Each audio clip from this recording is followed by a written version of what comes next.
नमस्कार। मैं हूं विक्रांत यादव और आप देख रहे हैं आपका अपना चैनल दा स्वतंत्र। आज इस वीडियो में हम सोने, चांदी और शेयर बाजार तीनों की बात करेंगे और ये भी जानने की कोशिश करेंगे कि आखिर दिक्कत कहाँ है। लेकिन सबसे पहले आज बात शुरू करेंगे चांदी की, क्योंकि हमारे साथ जुड़ गए हैं डॉक्टर शरद कोहली। और उनका एक वीडियो मैंने देखा जिसमें चांदी के बारे में बहुत विस्तार से बताया गया था, और मैंने सोचा कि दा स्वतंत्र के दर्शकों को भी चांदी को लेकर कई सवाल, क्योंकि हमारे पास दर्शक लगातार पूछते रहते हैं कि चांदी के बारे में आजकल आप कम बता रहे हैं, एक्सपर्ट से कम बात कर रहे हैं, और जिन लोगों ने शायद हाई पर जो खरीदा था युद्ध से पहले, वो अभी थोड़ा फंसे हुए हैं, तो वो क्या करें। आज इन सभी सवालों के जवाब इस एपिसोड में आपको मिलेंगे। डॉक्टर शरद कोहली जी, बहुत बहुत स्वागत है सर। नमस्कार विक्रांत और आपके सभी फॉलोअर्स, व्यूअर्स, सब्सक्राइबर्स को मेरा अभिवादन। और चांदी सोने के खासकर निवेशकों को विशेष अभिवादन।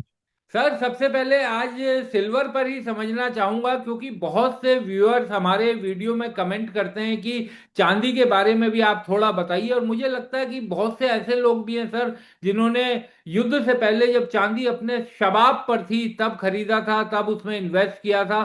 फोमो के शिकार भी हो गए थे बहुत लोग उस रेट पर खरीद कर। तो अब क्या स्थिति चांदी की दिखाई दे रही है और क्या करना चाहिए जो उन लोगों ने महंगे दामों पर खरीदी थी। देखिए, 3,80,000, 4 लाख पे खरीदे हुए मुझे भी कई लोग मिलते हैं जिन्होंने, आपने बिल्कुल ठीक शब्द इस्तेमाल किया, जिस समय अपने पूरी बहार पूरी शबाब पर थी। तो लोग सोच रहे थे ये ऊपर ही ऊपर जाती जाएगी, पर ऐसा हुआ नहीं। आपको पता होगा जनवरी 28-29 के बाद एकदम से परिवर्तन आया और ये नीचे को जानी शुरू हुई, और फिर उसके बाद वो लेवल इसने अभी तक वापस नहीं देखा है। वो $120, अगर मैं कॉमेक्स की बात करूं, भारतीय रुपए में लगभग 3,80,000 से 4 लाख रुपए के आसपास का चांदी का कीमत थी। मुझे भी बहुत सारे कमेंट्स आते हैं मेरे, जो मेरे मैंने एक चैनल बनाया है शरद कोहली ऑफिशियल, जहां पर बातें तो मैं ऐसी ही करता हूं, सिर्फ वहां आप नहीं होते हैं, वो इतना ही फर्क होता है। तो रूबरू डायरेक्ट होता हूं, तो वहां पर मैंने बहुत सारे लोग मुझे भी कमेंट्स में लिख रहे थे, विक्रांत के भाई आप चांदी पे कम बात कर रहे हैं, चांदी पे। तो पहले तो मैं ये बताना चाहूंगा कि चांदी पे हम क्यों कम बात कर रहे थे पिछले हाँ। दिनों में, उसका कारण था। हाँ। उसका कारण ये था, ये बहुत जरूरी बात है समझने वाली। ऐसा नहीं था कि हमने चांदी की तरफ से अपना ध्यान हटा लिया हाँ। और खाली सोना सोना हो गया, ऐसा नहीं है। क्योंकि जब सोना और चांदी एक ही चाल चल रहे होते हैं, एक ही चाल से मेरा मतलब है कि इसको हम अंग्रेजी में एक शब्द बोलते हैं, उसको बोलते हैं टैंडम। टैंडम का मतलब होता है कि जितना सोना चला उसी प्रोपोर्शन में चांदी चली, जितना सोना गिरा उसी प्रोपोर्शन में चांदी गिरी। जो आपको याद होगा, कुछ महीने पहले मैंने भाई बहन की बात की थी कि ये हाँ। भाई बहन है, सोना बड़ा भाई, चांदी छोटी बहन। तो जैसे जैसे भाई जाता है वहां वहां बहन जाती है, तो अभी ये फिर भाई बहन का रिश्ता पूरा निभा रहे हैं। इसलिए हम चांदी पे, क्योंकि जब हम सोने की बात करते हैं तो उसमें जिन कारणों की, जिन फैक्टर्स की, जिन इफेक्ट की, जिन कॉजेस की जो हम बात करते हैं, वो चांदी पर भी लागू होती है। पहली बात तो मैं ये स्पष्ट करना चाहूंगा। तो ऐसा नहीं है कि हमने चांदी को भुला दिया था, हाँ। या चांदी के निवेशकों को भुला दिया था, या आपके चांदी के फॉलोअर्स, व्यूअर्स, सब्सक्राइबर्स को भुला दिया था। ऐसा बिल्कुल भी नहीं है। पहली बात तो ये, जब हम सोने की बात करते थे तो आप चांदी को भी उन्हीं पैमानों से, उनकी फोरकास्ट भी आप उन्हीं पैमानों से, उनकी भविष्यवाणी भी उन्हीं पैमानों से, उनमें निवेश का भी जो तरीका है उन्हीं पैमानों से आप नाप सकते थे। तो पर खैर, क्योंकि देखिए, दर्शक हैं, व्यूअर्स हैं, सब्सक्राइबर्स हैं, तो आप और हम हैं। बिल्कुल। वरना हमारा हमारा कोई अस्तित्व नहीं है बिना फॉलोअर्स, व्यूअर्स, सब्सक्राइबर्स के। ना मैं होऊंगा, ना आप होंगे, ना ये वीडियो होगा, और सच पूछिए तो ना ये यूट्यूब होगा। तो हाँ। इसलिए इसलिए उनकी उनकी ये डिमांड है। तो इसलिए हमें अलग से जरूर चर्चा करनी चाहिए। मुझे लग रहा है चांदी, आप देख रहे हैं कि जब आप चांदी की मूवमेंट ट्रैक कर रहे होंगे, इस समय जब मैं बात कर रहा हूं तो चांदी $80 के आसपास है। तो चांदी सोने के मुकाबले आपको तेज भागती हुई दिख रही है। हाँ। पर इस समय चांदी, चाइना चांदी को इस समय भी बेतहाशा इकट्ठा कर रहा है। मुझे जो आखिरी रिपोर्ट मिली है अभी 2 दिन पहले, उसमें मुझे पता चला कि चांद अभी भी शी जिनपिंग की निर्देश हैं चाइनीज सरकार को कि आप जहां जहां से भी चांदी मिले, जितनी भी मिले, उसको यहाँ लेकर आइए, क्योंकि चांदी बहुत बड़ा सेमीकंडक्टर में। और दूसरी बात मैं बताना चाहूंगा, क्योंकि चीन की नजर ताइवान के ऊपर है, हाँ। और एक कंपनी है ताइवान में जिसका नाम है TSMC, हाँ। ताइवान सेमीकंडक्टर मैन्युफैक्चरिंग कंपनी है। दुनिया की सबसे बड़ी सेमीकंडक्टर मैन्युफैक्चरिंग कंपनी है, और चाइना की नजर ताइवान के ऊपर है। हम्म। तो अगर, और वो हथिया के रहेगा ताइवान को, it's a matter of time. कब कब करेगा सिर्फ ये देखना है कि कब करेगा, पर ये पक्का है कि ताइवान चाइना में मिलकर जाए रहेगा, उसका विलय हो जाएगा उसमें। तो जैसे ही ताइवान चाइना में मिलेगा, तो आपको पता होगा सेमीकंडक्टर्स में, ना केवल सोलर सेल्स में जिनका हम जिक्र करते रहते हैं, इलेक्ट्रिक व्हीकल्स में, ना केवल इलेक्ट्रॉनिक इक्विपमेंट्स में, ना केवल बहुत सारे जो छोटे छोटे सर्किट्स होते हैं उनमें चांदी इस्तेमाल होती है, बल्कि चांदी सेमीकंडक्टर्स में भी इस्तेमाल होती है। पीसीबीज में भी कुछ लोग तो चांदी यूज करते हैं, जिसको जिसको प्रिंटेड सर्किट बोर्ड कहते हैं, उसमें भी उसकी जो आगे की प्रक्रिया है उसमें चांदी यूज होती है। तो कुल मिला के चाइना को ये मालूम है कि टीएसएमसी कल को हमारे पास आ जानी है जब ताइवान आएगा, तो उसमें हमें चांदी की बहुत जरूरत पड़ने वाली है। और चाइना थोड़ा आगे सोचता है। हाँ। रेयर अर्थ मिनरल्स पे भी जो 17 पे उसने कब्जा किया, तो उसी उसको किया। आज आज अब 14-15 तारीख को ट्रम्प मिलने जा रहे हैं शी जिनपिंग को। हाँ। और आपको सच बताऊं तो ये जो स्ट्रेट ऑफ हॉर्मुज खोलने की बात चल रही है, और ये जो बात चली कि कल रात को भी हमले हुए दोनों तरफ से, इस सीज फायर के बीच भी ईरान ने भी हमला किया, पलटवार अमेरिका ने भी किया, दोनों तरफ से किया गया। तो राष्ट्रपति ट्रम्प का बयान बहुत इंटरेस्टिंग था जब ये फायरिंग हुई। ये तो एक लव टैप था। लव हाँ। टैप का मतलब होता है बड़ी प्यार से हमने एक, ऐसे कहते हैं ना किसी को, हट पगले। हाँ। ये तो ऐसे था, आप कहते नहीं किसी अपने प्यार वाले को हट पगले, तो ये उन्होंने इसको करके। और यही ट्रम्प है जो एक छोटी सी आहट पे मैं मिटा दूंगा, मैं सभ्यता मिटा दूंगा, मैं नक्शे से मिटा दूंगा। अब कहा ये तो लव टैप है, बहुत छोटी सी बात है। इससे सीख क्यों? क्योंकि उनको चाइना से मिलने जाना है। और चाइना से किस लिए मिलने जाना है? क्योंकि उनको रेयर अर्थ मिनरल्स चाहिए, उनका पेंटागन हथियार मैन्युफैक्चरिंग रुक गई है। और जब तक चाइना हाँ नहीं करेगा, वो उनकी हथियार की सारी जो मुहिम है वो सारी की सारी धरी की धरी रह जाएगी। तो चाइना एक तो सिल्वर को बहुत इकट्ठा कर रहा है, बेतहाशा इकट्ठा कर रहा है, और इस कदर बाइंग चल रही है चाइना में कि आप सोच भी नहीं सकते। हम लोगों को, आम आदमी को पता नहीं लग पाता है। जहां जहां उनको चांदी दिख रही है, उन्होंने चांदी की जो माइनिंग करती है कंपनीज, पहले ये मध्यस्थता यानी कि बिचौलियों के जरिए कॉन्ट्रैक्ट्स होते थे, अब चाइना ने डायरेक्ट कॉन्ट्रैक्ट कर लिए माइनिंग कंपनी से बहुत सारी जगह दुनिया के बहुत। अगली बार वीडियो बनेगा तो मैं आपके लिए वो कंपनी चाइना के दुनिया के निकाल के लाऊंगा जिनसे चाइना ने संभवतः डायरेक्ट कॉन्ट्रैक्ट किए हैं। तो एक तो चाइना में ये खेल चल रहा है, चाइना सिल्वर का। दूसरा, सिल्वर में जो स्पेकुलेशन है वो भी अपनी चरम सीमा पर है, जिस प्रकार इस समय सोने में हो रही है उस प्रकार हो रही है। दूसरा, जो आर्टिफिशियल इंटेलिजेंस, सोलर सेल्स और ईवी की कंपनीज है, इसमें एक और ट्रेंड देखा जा रहा है कि जबकि वैश्विक मंदी की मैंने भी पहले बात करी थी कि वैश्विक मंदी जो है आड़ दे चुकी है, बहुत सारी दुनिया के हिस्से में वैश्विक मंदी आ चुकी है। ये देश भले ही बता नहीं रहे हो, ये हाँ। अपने आप को 0.2, 0.3, 0.4 जीडीपी बताते हैं, पर असल में मंदी में है। पर ऐसा देखा जा रहा है कि इस मंदी के बावजूद, विक्रांत, क्योंकि ये ईवीज ऐसी चीज है जो कि एनर्जी के दाम बढ़ने से ऐसा माना जा रहा है कि ईवीज में मंदी नहीं आएगी, हाँ। यानी कि इलेक्ट्रिक व्हीकल्स में मंदी नहीं आएगी, क्योंकि जब पेट्रोल डीजल भरवाने लायक नहीं रहेंगे तो आपको आपको इलेक्ट्रिक गाड़ी ही चलानी पड़ेगी। हाँ। और सोलर सेल्स की, क्योंकि रिन्यूएबल एनर्जी, ऑल्टरनेट एनर्जी की बात की जा रही है, तो सोलर सेल्स में भी मंदी नहीं आएगी। और इधर एआई की बात करें तो एआई का तो बोलबाला वैसे ही है, आप जानते हैं। हाँ। तो ऐसा माना जा रहा है, अब अभी जो हाल में जो एक रिसर्च और कुछ रिपोर्ट सामने आई कि मंदी आने के बावजूद भी चांदी की डिमांड बनी रहेगी। इसका मतलब वो जो 55% चांदी हम कहते थे कि अगर वैश्विक मंदी आए, हो सकता है वो 55% डिमांड गिर जाए तो चांदी वहां से पीछे हट जाए। सिर्फ एक चीज अब चांदी को नीचे ला सकती है, वो है कि इसके किसी विकल्प की खोज अगर हो गई जिसपे रिसर्च चल रही है, वो हम और आप उसके लिए कुछ नहीं कह सकते, क्योंकि वो साइंटिस्ट के हाथ में है। और वो दुनिया भर के साइंटिस्ट ही जानते हैं कि क्या ये विकल्प निकल कर आएगा। कोई अगर आ गया तो फिर जरूर फर्क पड़ेगा, पर अगर वो विकल्प नजर आता है तो मतलब मंदी की वजह से वो 55% डिमांड नहीं बढ़ेगी। कुल मिला के मैं जो कहना चाह रहा था कि चांदी की डिमांड लगातार बनी रहेगी, और चांदी भी उसी प्रकार ऊपर जाने की संभावना लग रही है जिस प्रकार सोने की लग रही है। सर, लेकिन एक चीज ये समझना चाहूंगा कि चाइना में भी क्योंकि इंडस्ट्रियल डिमांड तो लगातार बनी हुई है, और चाइना विकल्प भी ढूंढ रहा है कि इंडस्ट्रियल डिमांड में कुछ चांदी का विकल्प बना सके, तैयार कर सके। लेकिन बावजूद इसके वो एक्यूमुलेट कर रहा है दुनिया भर से, जो आपने बताया। तो एक तरफ वो विकल्प भी तलाश रहा है और दूसरी तरफ दुनिया भर से इकट्ठा भी कर रहा है। इसके पीछे क्या रणनीति चाइना की हो सकती है?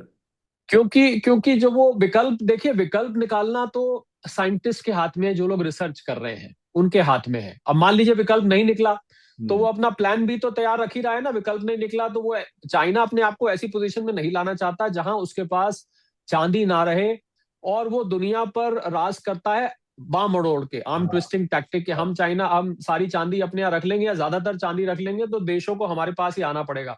देखिए, विकल्प निकलेगा नहीं निकलेगा ये आज कुछ भी नहीं कहा जा सकता है। हाँ, बल्कि मैं तो ये कहूंगा, आज जब हम बैठे हैं, आज 8 मई है हाँ, और हम लोग 11:30-12 बजे बातचीत कर रहे हैं, आज इस समय तक कोई विकल्प नहीं है और अभी कोई संभावना भी मुझे नहीं नजर आ रही। पर साइंटिस्ट का काम ऐसा होता है, आपको पता होगा, एकदम से उनको कुछ मिल जाता। आर्किमिडीज थे, हाँ, वो उसमें बैठे बाथ टब में और ऐसे बिना कपड़े के बाहर भाग चुके, यूरेका यूरेका यूरेका, मुझे मिल गया मुझे मिल गया मुझे हाँ, मिल गया।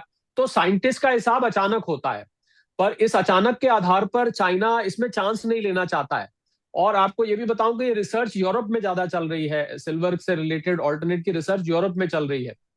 तो इसलिए चाइना बिना चांस लिए अपने यहाँ चांदी इकट्ठा कर रहा है। फिलहाल मुझे नहीं लग रहा चांदी का कोई ऐसी चीज आ जाएगी जो चांदी को एकदम से सब्स्टिट्यूट कर देगी, अभी ऐसा नजर आ नहीं रहा है। ये भी नहीं पता कि वो जो विकल्प आएगा उसकी कीमत क्या होगी। हाँ, कहीं ऐसा हो गया कि वो विकल्प चांदी से भी महंगा हो गया तो फिर तो कोई फायदा ही नहीं है उसका, हाँ, क्योंकि बिल्कुल कीमत को इनपुट कॉस्ट कम करने के लिए ही तो चांदी का विकल्प लाया जा रहा है। मैं आपको उदाहरण देता हूँ, सोने पे अमेरिका ने कृत्रिम सोना बनाया, सिंथेटिक गोल्ड बनाया, हम्म, पर वो फेल इसलिए हो गया कि उसकी कीमत असली सोने से भी ज्यादा थी। हाँ, तो आप बताइए, अगर आज सोना हम 1,52-53 हजार इस समय रेट है प्रति 10 ग्राम, और हाँ, वो सोना आपका मान लीजिए 2 लाख रुपए प्रति 10 ग्राम पड़ रहा है, कौन तो खरीदे? आप नकली सोना लेंगे क्या? आप कभी भी नहीं लेंगे। हाँ, आप तो कहेंगे भैया हमारा असली सोना सस्ता भी है और वो बढ़िया भी है और यही सोना काम का है। तो इसलिए अभी ये नहीं पता कि सिल्वर का विकल्प महंगा आएगा सस्ता आएगा, कितना कारगर होगा, क्या जितना सिल्वर सिल्वर काम करता है उतना ही काम करेगा जो सिल्वर का इस्तेमाल होता है। तो अभी ये बहुत जल्दी है।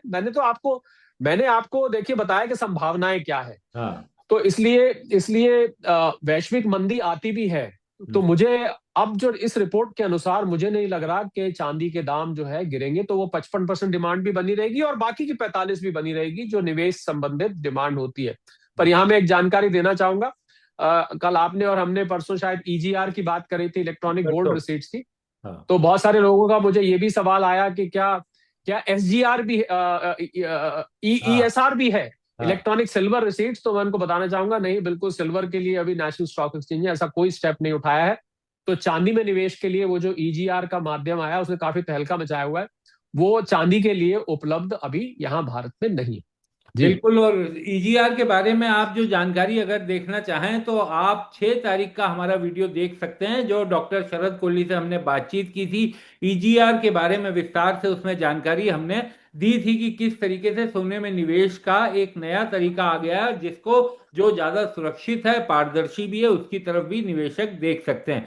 सर, एक और चीज ये समझना चाहूंगा कि चांदी में ये कहा जा रहा है कि ज्यादा चांदी रिटर्न भी दे सकती है। एक बार अगर ये सब चीजें नॉर्मलाइज होती हैं, तेल थोड़ा कंट्रोल होता है, उसके बाद चांदी में ज्यादा उछाल आ सकता है। लेकिन बावजूद इसके ये क्यों कहा जाता है कि सोना ज्यादा सुरक्षित है? अगर रिटर्न ज्यादा चांदी में मिल रहा है, लोगों ने देखा भी जनवरी में, जनवरी तक किस तरीके से चांदी ने रिटर्न दिया, तो क्यों चांदी में ज्यादा सावधान रहने की जरूरत है? देखिए, जो कमोडिटी वॉलेटाइल ज्यादा होती है ना, जिसमें उतार चढ़ाव ज्यादा आता है, पहली बात। दूसरी बात, जिसमें उतार चढ़ाव तेजी से आता है, एक हाँ, तो ज्यादा आता है तेजी से। और एक तेजी से आता है, तो वहां पर थोड़ा सा इन्वेस्टर, जो जेन्युइन इन्वेस्टर है, देखिए मैं ट्रेडर की बात तो नहीं करता, हाँ, स्पेकुलेटर सट्टेबाज की बात नहीं करता हूं मैं, इन्वेस्टर को बहुत ज्यादा उतार चढ़ाव विचलित करता है। हम्म, तो ऐसे में जो जेन्युइन इन्वेस्टर है, जो लंबे वक्त के लिए रखता है, उसको ऐसे प्रोडक्ट से वो थोड़ा सा दूर रहता है जिसमें जिसमें बहुत ज्यादा तेज उतार चढ़ाव आए। बहुत, आप देख रहे हैं कभी $80 आ रही है, कभी $72 आ रही है एकदम से चांदी। पहले भी आपने, जब पिछले साल चांदी में तेजी आई, जब 4 लाख तक पहुंची, एकदम छलांगे मार मार के पहुंची है हाँ, और छलांगे मार मार के गिर भी गई। तो हम्म, मुझे लगता है आपके सवाल का जवाब तो चांदी के 4 लाख से गिर के जब 2 सवा 2 लाख आ गई थी, इसी में आपका, आपके सवाल का हाँ, जवाब है कि आप, कोई भी निवेशक नहीं चाहेगा कि मैंने जिस चीज में निवेश किया है उसका इस रफ्तार से और स्पीड से और इतने गहराई से, इसलिए हाँ, इसलिए देखिए सोना, देखिए मैं आप इसका उदाहरण ले लेते हैं, बड़ा सीधा एग्जाम्पल। सोना पीक पे गया था 1,80,82 पे, ठीक है, हाँ, आप मानते हैं जब जब 1,80,82 प्रति 10 ग्राम पहुंच गया था, $5600 पार कर गया था, कॉमेक्स में, भारतीय रुपए में 180 हाँ। 1,80,000 1,82,000 प्रति 10 ग्राम, क्षमा करें। और चांदी 3,80,000 से 4 लाख गई थी। हम्म। अब आपने देखा कि सोना गिरा, तो 1,80,000 से अभी भी हम बात कर रहे हैं, इसी टाइम की बात करता हूं मैं, चलिए पीछे नहीं जाता। 1,53,000 पे इस समय है जब बात कर रहा हूं, हाँ। मेरे सामने स्क्रीन चल रहा है, 1,53,000 पर है। तो 1,82,000 से 1,53,000, 20% से भी कम की करेक्शन हाँ। है। बिल्कुल। अब आ जाइए आप चांदी पर। हम्म। 4 लाख गई थी चांदी। हाँ। 4 लाख इस समय ट्रेड कर रही है लगभग 2.5 लाख के आसपास, मैं अंदाजा ले रहा हूं, चलिए 2.5 2,60 हो गई होगी। आप देखिए कि उसमें 1,40,000 रुपए का गैप आया, और इसमें मात्र 30,000 रुपए का गैप आया। हम्म। तो इसलिए इसलिए निवेशक थोड़ा सा डरते हैं, क्योंकि चांदी बहुत तेज मूव करती है। और दूसरा, चांदी का ना डबल रोल है। हम्म। जो व्यक्ति दो मुहा हो ना, उससे थोड़ा लोग डरते भी हैं। कभी वो इंडस्ट्री की हो जाती है। हाँ। कहते हैं ना, ये डबल फेज्ड है। हाँ। यार, ये कभी कुछ हो जाता है, कभी कुछ हो जाता है। हाँ। हालांकि हमारे डोनाल्ड ट्रम्प साहब तो मैनी फेज्ड है, तो हाँ। इसलिए तुम पे तो बिल्कुल ही यकीन नहीं होता। तो डबल फेज वाले पे भी कम यकीन होता है। कभी ये इंडस्ट्री की डिमांड इसमें सामने आ जाती है, कभी इसमें निवेशकों की आ जाती है। तो ये चांदी को बहुत चंचल बना देता है। तो चांदी की चंचलता कुछ निवेशकों को विचलित करती है। ये आपके सवाल का मैं सीधा जवाब दूं तो। सर, एक और, अब एक सवाल मैं आज आपसे, अंतिम सवाल शेयर बाजार को लेकर पूछना चाहता हूं, क्योंकि मैं एक वीडियो सोशल मीडिया पर देख रहा था। तो ये समझ में आ रहा है कि जो एफआईआई लगातार निकल रहे हैं, क्योंकि उन्हें बाकी बाजारों में ज़्यादा बेहतर रिटर्न मिल रहा है। जैसे सैमसंग का उदाहरण दिया कि उसका साल का प्रॉफिट 250 बिलियन डॉलर है। टीएसएमसी का आपने अभी जिक्र किया था, ताइवान की कंपनी का, उसका 100 बिलियन। तो बेसिकली, और हमारा इंडिया इंक पूरा अगर ले लिया जाए तो 200 बिलियन। तो एफआईआई क्योंकि यहाँ की मार्केट को अट्रैक्ट नहीं पा रहे हैं, इसलिए वो दूसरी मार्केट्स की तरफ जा रहे हैं। और यही कारण है कि ताइवान हो, साउथ कोरिया हो, ये तमाम मार्केट बहुत बढ़िया रिटर्न भी दे रहे हैं। तो कहीं ना कहीं हमारे भीतर की कमियां भी एफआईआई के ना आने की या उनके डीमोरलाइज होने का कारण है। बहुत अच्छा आपने सवाल पूछा। और मैंने अपने चैनल पे शरद कोहली ऑफिशियल पे एक वीडियो भी डाला है। मैं आपके चैनल के माध्यम से रिक्वेस्ट भी करूंगा, जो लोग उसको जी। नहीं फॉलो कर रहे हैं उसको भी फॉलो करें। हाँ। विक्रांत तो आपको जानकारी लाते ही हैं, बहुत ही वाइड रेंज की जानकारी लाते हैं, पर मेरे चैनल पे भी मैं सीधा जुड़ता हूँ। जी। वहां पर मैंने इस बारे में एक वीडियो डाला था। मुझे लगता है हमारे लिए ये एफआईआई का जाना अच्छा है। हाँ। बहुत अच्छा नहीं, बहुत अच्छा है। हाँ। मुझे 36 साल हो गए शेयर मार्केट और मार्केट्स को ट्रैक करते हुए, मार्केट्स को एनालाइज करते हुए, स्टडी करते हुए, उनमें पार्टिसिपेट करते हुए, लोगों को सलाह देते हुए, वगैरह वगैरह। करीब 36 साल हो चुके हैं। मुझे याद है 1990 में मैंने ये शुरू किया था, जिस समय फिजिकल स्टॉक एक्सचेंज हुआ करता था। अब मुझे लगता है हम मार्केट में हम आत्मनिर्भर बन रहे हैं। हम्म। जिस रफ्तार से इन एफआईआई ने बेचा है, हम्म। हमारी हाईएस्ट क्या लेवल थी? 26,300 हाँ। 377, जो हम पीक पे गए थे। निफ्टी की बात करता हूं मैं। जी। मैं सेंसेक्स की बात कम करता हूं, क्योंकि निफ्टी में 50 शेयर है, सेंसेक्स में 30 होते हैं, तो निफ्टी ज्यादा एक्यूरेट मैं मानता हूं। हम्म। तो 26,000, आज हम कहाँ खड़े हैं? हम्म। आज हम 24,000 और 24,500 के आसपास खड़े हुए हैं। ठीक है। तो इसका मतलब कुल मिला के हमने मात्र अपने पीक से 1,800 पॉइंट के करीब गवाए हैं। मैं पीक की बात कर रहा हूँ, क्योंकि बहुत टाइम तो हम 25,000 के आसपास ही घूमते रहे। ये बावजूद इसके, ध्यान दीजिएगा, कि यहां से कई लाख करोड़ ये निकल गए। विदेशी संस्थागत निवेशक ये निकाल के ले गए हैं। हम्म। परंतु इनको ऑफसेट करने के लिए, पहले इनकी हिस्सेदारी भारतीय मार्केट में 25% से भी ज्यादा हुआ करती थी। हाँ। सारा दिन हम इनका मुंह ताकते रहते थे। अरे भैया, एफआईआई आएंगे, खरीदेंगे तो हम भी खरीदेंगे, एफआईआई बेचेंगे तो हम भी बेचेंगे। तो हम इनके इनके ऊपर निर्भर हो गए थे। हम्म। हमारी मार्केट को ये स्वे कर रहे थे, अपनी मर्जी से चला रहे थे। जब ये खरीदते थे मार्केट ऊपर, जब ये बेचते थे मार्केट नीचे। मुझे लगता है ये बहुत हेल्दी भारतीय मार्केट के लिए ट्रेंड हो रहा है, कि हम अब आत्मनिर्भर हो रहे हैं। हमारे जो देसी बॉयज हैं, वो लगातार खरीद रहे हैं लोगों का एसआईपी का पैसा। इसका मतलब हमारी मार्केट डोमेस्टिसाइज हो रही है। हम्म। मतलब अब वो हमारी मार्केट लोकल होती जा रही है, अपने ऊपर निर्भर होती जा रही है। ले जाने दीजिए इनको, ले जाते हैं तो और भी ले जाएं। मैं तो कहता हूं और भी ले जाएं, क्योंकि हमारा जो एसआईपी का पैसा लगातार और म्यूचुअल फंड्स का पैसा लगातार भारतीय निवेशक जो कंट्रीब्यूट कर रहे हैं, वो पैसा मार्केट को संभाल रहा है। ये जितना बेचते हैं उतना ये लोग खरीद, कल कल शायद 241 करोड़ का, कल का तो बहुत थोड़ा अमाउंट, 241 करोड़ एफआईआई ने बेचा, 341 करोड़ का डीआईआई ने खरीद लिया। ऑलमोस्ट मैच करता हुआ हमारे देसी बॉयज खरीद लेते हैं। तो अब इनकी हिस्सेदारी गिर के 15-16% तक आ गई है विक्रांत। तो ये कहाँ 25%, कहाँ 15, मैं तो कहता हूँ सारा ले जाओ, तुम निकाल के जाओ वियतनाम, जाओ चाइना, हमें क्या, हमें हमें ये जहां मर्जी इन्वेस्ट करें। दूसरी बात ये भी है विक्रांत कि जिसने देखिए मुनाफा कमाया है उसको मुनाफा बुक करने का अधिकार है। अगर हाँ आज एक एफआईआई ने 1,000 रुपए लगाए थे 2019 में, आज अगर उसके वो 1,800 रुपए हो गए हैं, तो उसको अधिकार है ले जाने का, प्रॉफिट बुक करने का अधिकार तो सबको है ना। अब ये तो नहीं मैं कह सकता तुम आए हो जा नहीं सकते यहाँ से, तुमने चाहे कमाया है हाँ। तो यहीं रहो तुम, ये तो नहीं हो सकता। ये तो हम फ्री मार्केट है ना, फिर तो ऐसे तो आएगा ही कोई नहीं। तो उनको आने जाने की, और आपने वियतनाम की बात करी, आपने कोरिया की बात करी, आपने चाइना, मैं आपको ये बताना चाहूंगा कि ये रोटेशनल फीचर होता है। जैसे मार्केट में सेक्टर रोटेशन होती है, कभी मार्केट में एफएमसीजी चल रहा होता है, कभी मार्केट में डिफेंस चल रहा होता है, कभी मार्केट में आईटी चल रहा होता है, कभी रियल एस्टेट चल रहा होता है, कभी सिविल एविएशन चल रहा होता है, कभी हॉस्पिटैलिटी चल रहा होता है। तो आपने देखा होगा मार्केट में सेक्टर रोटेशन होती है, कभी कोई सेक्टर चलता है, कभी एक से ज्यादा भी चलते हैं, ऐसा नहीं है एक ही चल रहा होता है, पर सेक्टर रोटेशन होती रहती है। इसी तरह विक्रांत, इसी तरह ध्यान दीजिएगा, इसी तरह ज्योग्राफिकल मार्केट रोटेशन भी होती रहती है। हम्म। कभी लोगों का चाइना में विश्वास बढ़ जाता है, कभी कोरिया में बढ़ जाता है, कभी जापानीज मार्केट में बढ़ जाता है, कभी हांगकांग की मार्केट में बढ़ जाता है, कभी कॉस्पी में बढ़ जाता है। तो ये लोग, ऐसा नहीं है कि इनका प्रेम परमानेंट है, इनको तो जहां दो पैसे कमाने को मिलेंगे ये वहां चले जाएंगे। तो बिल्कुल, देर इज, इंग्लिश में एक कहावत होती है, there is no love lost. कोई हमें बिल्कुल भी चिंता करने की बात नहीं है, क्योंकि इन लोगों का जाना हमारे लिए हेल्दी है, इनको प्रॉफिट बुक करने का अधिकार है, हमें कोई रिग्रेट नहीं होना चाहिए। आप तारीफ की बात इसमें अच्छाई ये देखिए कि इनका इतना माल बेचने के बाद, क्या रजौरी गार्डन में दिल्ली में सेल लगती होगी, क्या सरोजनी नगर मार्केट में सेल लगती होगी दिवाली के टाइम, जो इन्होंने सेल लगाई है पीछे, बेचने दीजिए, बेचते हैं तो हमारे देसी बॉयज उसको काउंटर करके उतना खरीद ले। और अब तो 25 करोड़ के आसपास विक्रांत इस समय डीमैट अकाउंट्स हो गए। हमारे जो हाँ रिटेल निवेशक है ना, वही वही अपने आप में एक पिलर बन गए हैं, बहुत बहुत बड़ा पिलर बन चुका है रिटेल। 25 करोड़ डीमैट अकाउंट, ठीक है एक्टिव कम होंगे उसमें से, पर रिटेल निवेशक निवेशक भी बहुत भारी मात्रा में पैसा अब लगाते हैं, डीआईआईज लगाते हैं, हाई नेटवर्थ इंडिविजुअल्स लगाते हैं पैसा। तो इसलिए, क्योंकि जैसे जैसे मुझे लगता है काफी हद तक निवेशकों के बात के लिए, क्योंकि मैं इतना बात करता रहता हूँ कि आप फैला के लगाइए अपने पैसे, खाली एफडी में मत रखिए, खाली खाली सोने चांदी में मत रखिए, खाली रियल एस्टेट में मत रखिए, एसआईपी भी करिए, म्यूचुअल फंड भी करिए, शेयर मार्केट में भी करिए, किसी एक्सपर्ट से पूछ के करिए। तो मुझे लगता है भारतीय मार्केट मैच्योर हो रही है। भारतीय मार्केट अब भारतीय निवेशक को समझ आ रहा है कि शेयर अगर लंबे वक्त में बड़ा पैसा बनाना है तो वो शेयर मार्केट में बन सकता है।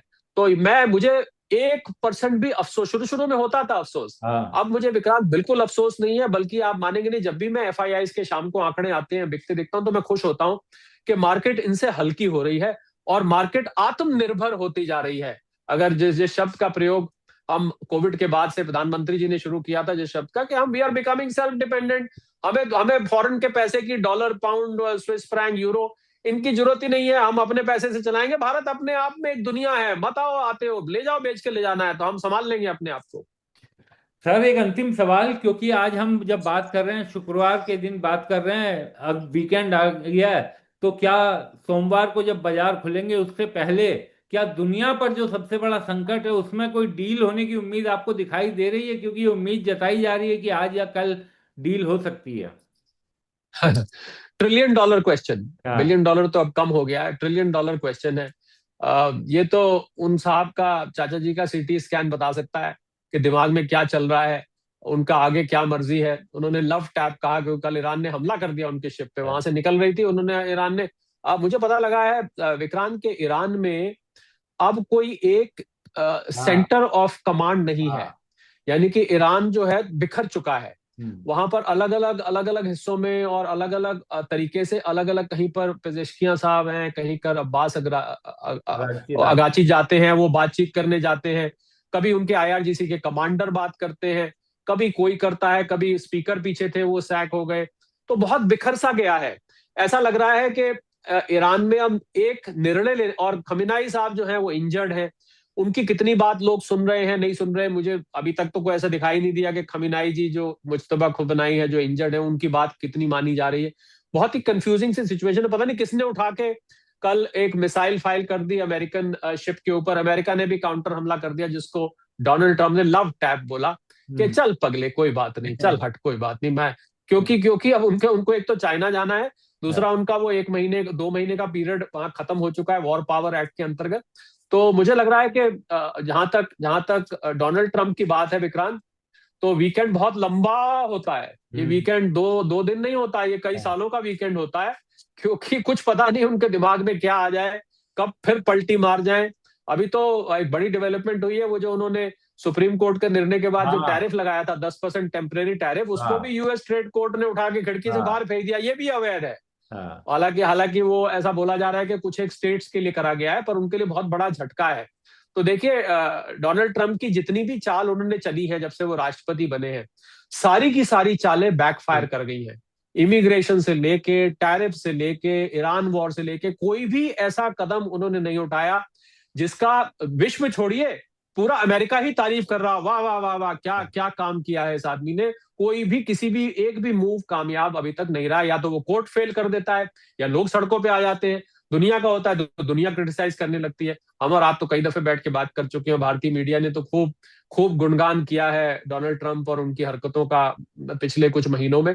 तो I think we'll have to wait for Monday. आपके सवाल का सीधा जवाब दूं, क्योंकि lot of water can flow under the bridge, एक इंग्लिश में कहावत होती है, ओवर द वीकेंड।